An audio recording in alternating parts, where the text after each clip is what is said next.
Hello friend, इथे ठेवलेला आपण तवा गरम होण्यासाठी.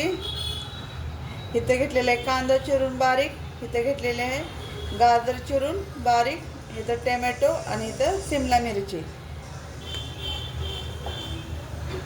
तवा असा गरम होतोय चांगला. आपला तवा गरम झालेला आहे. आता आपण तेल टाकून घेऊया ह्याच्यात. तव्यावर 2 पळी तेल टाकलेलं आहे.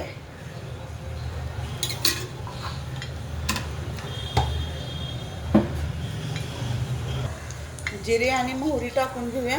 सुरुवातीला मोहरी टाकलेली आहे, आता जिरे टाकते, थोडंसं तीळ टाकते. तेलामध्ये आपल्याला मसाले पाव करायचा आहे.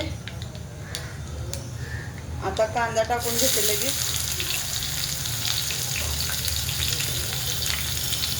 कांद्यासोबत गाजर पण टाकून घेते. जास्ती काय आपल्याला फ्राय नाही करायचं, थोडंसंच करायचं आहे.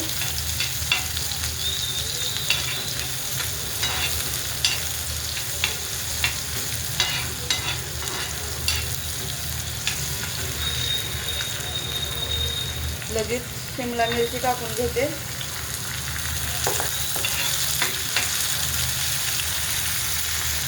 सुरुवातीलाच मीठ टाकून घेते. एकदम पूर्ण हलवून घेते. आपल्याला भाज्या कच्च्याच ठेवायचे, नॉर्मल असं परतून घ्यायचे तेलामध्ये. लगेच असा टोमॅटो टाकून घेते.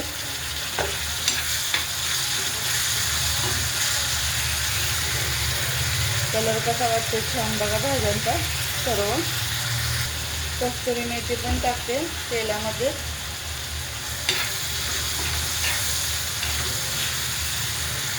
इथं पाहून घ्या, आपण पावला आधी आणलेले. आता हे मधून कट करायचे पाव. आपल्याला वडापाव कसा खातो तसं त्या प्रकारे कट केलेला आहे. ह्यात आपल्याला मसाला भरायचा आहे. तिथं आपण पावभाजी मसाला घेतलेला आहे, तो टाकून घेऊया. थोडासा हळद टाकून घेऊया.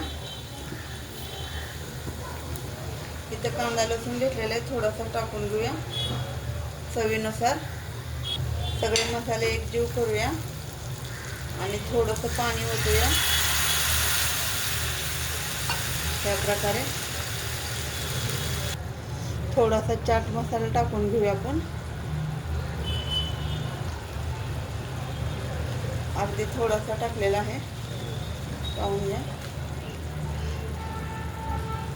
कोथिंबीर टाकूया. परत एकजीव करूया आणि आपण एक एक करून पावामध्ये भरून टाकून कडक करायला पाव ठेवूया. इथे घेतलेले चीजची वडी, आपण तो पण चीज किसून घेऊया. बघा चीज पूर्ण वितळलेला आहे, अजून छान लागणार आहे. आता आपण एक एक करून पावामध्ये मसाला भरून घेऊया. त्या पद्धतीचा आपण पाव घ्यायचा. थोडासा रस्सा आणि थोडासा मसाला त्या पद्धतीचा भरून घ्यायचा. पाहून घ्या आणि पॅक करायचा असा. आता आपण तव्यामधले सगळे मटेरियल काढून घेतलेले आहे. आता एक एक करून असे पाव ठेवूया. सगळे पाव थोडेसे शेकून कडक होतात, जरा किती बसतात तेवढे ठेवून टाकूया. आता मस्त असं तूप सोडूया, जेणेकरून आपला पाव छान असा लागणार आहे. बघा आपले पाव शेकून झालेले आहेत, छान असे कडक पण झालेले आहेत. मसाले पावांचा कसा वाटला व्हिडिओ नक्की सांगा कमेंटमध्ये. आवडलं तर लाईक करा, शेअर करा आणि कमेंट करा. धन्यवाद.